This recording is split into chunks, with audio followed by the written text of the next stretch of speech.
nagano tayo ng paleta para dun sa extension ng kitchen natin. Mga dalawa.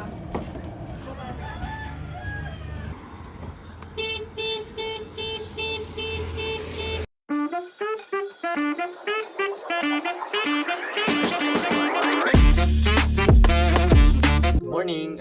Welcome back sa ating bus serye, and for this video ay itutuloy natin ang ating drawer. Igagawin na natin seamless ang ating kitchen at lalagyan natin ng mga paluchininta. So may mga nabili kaming paluchina pero hindi yun yung exact size, kaya gagawan pa natin siya ng paraan. Siguro puputulin natin tapos i-sander natin para mas makinis siya. So let's go!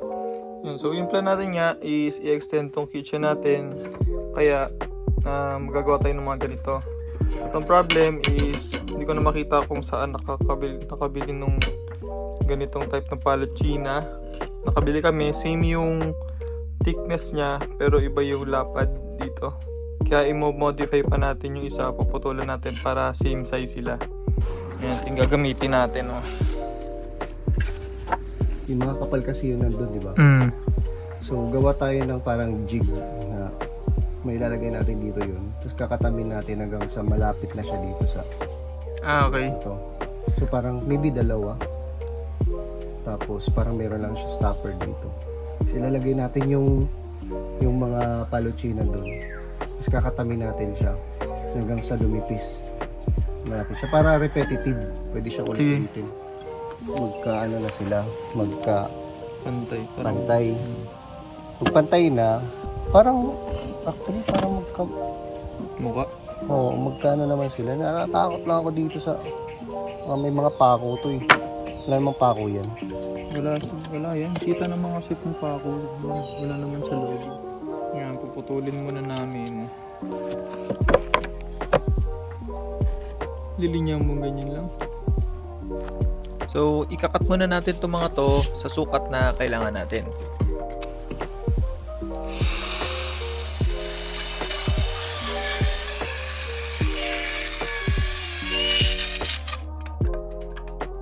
Ayan, at putol na natin sa kailangan nating haba. Ikakat naman natin sa kailangan nating width niya or yung taba niya.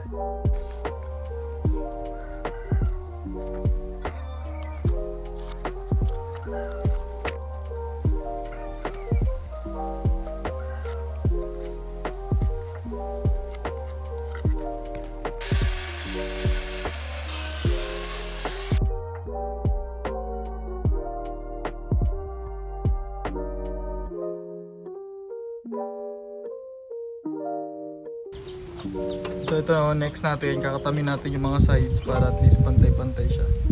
Gamit yung planer.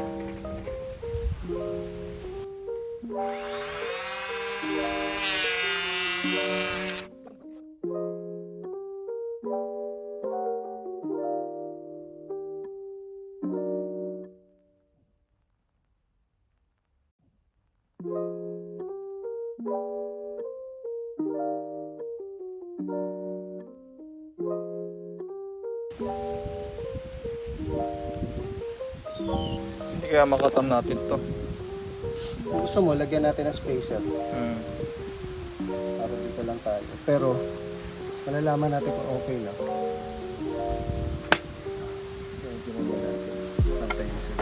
O, tatry namin itong mas malaki, yung hindi cordless, para sakop siya. Kasi yun naging problem namin.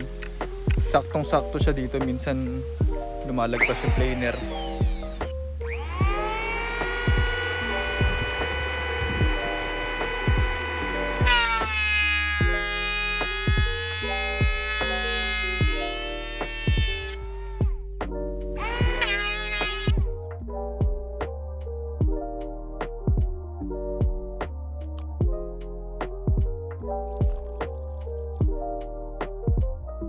So ito okay na tayo, isasander na lang natin siya.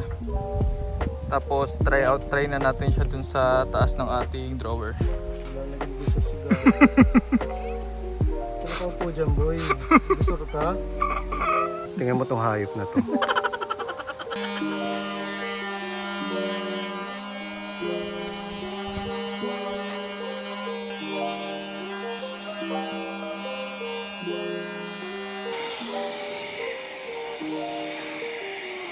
Ito at nilatag na natin yung mga palutsina natin sa ating drawer. Ini-screw na natin yung dulo para ito na yung maging reference natin.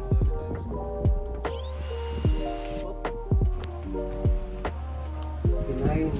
Ito. Pagdating dito, Lang.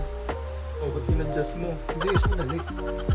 59.2 din. Okay na. Okay na. Ayan. Kasi issues eh. Ito naman sinusukat natin para maputulan para dito sa uneven na side niya.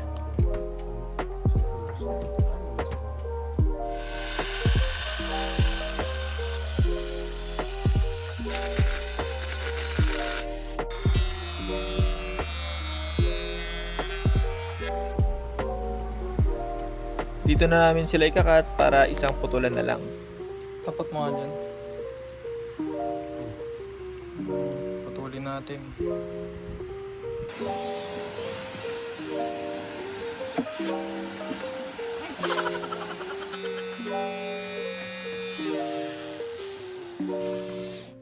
Pinapilot hole na namin para mas madali ang pag-i-screw.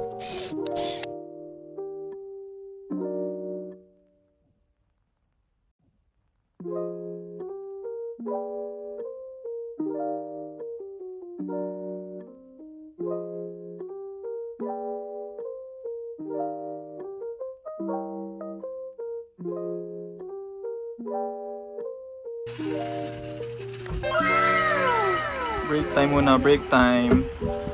Break time. Ano sabi mo, pre? Nakapatay ako ng langaw. So, paparnisan na natin para matapos na. Punasan muna natin ang damp na cloth bago natin applyan ng varnish. Hindi ko lang masyado dito pre kasi yung mga nails mo.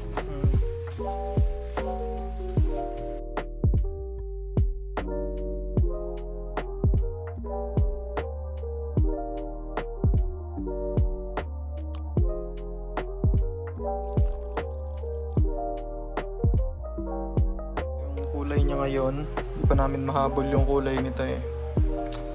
So, try natin ang second coat. Pero mga after 24 hours pa daw para bago i-apply. Install naman natin yung binili namin na wood handle.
Sa wakas at natapos din ang ating drawer. Anong comment nyo sa ating drawer build? Medyo na-underestimate namin kung gaano kahirap magputol at magpakinis ng mga kahoy. Pero at least ay natapos na namin siya at masaya naman kami sa kanilabasan ng ating drawer. So yun lang guys for today's video. Thank you for watching and please don't forget to like, subscribe, and share this video. See you on the next one. Bye!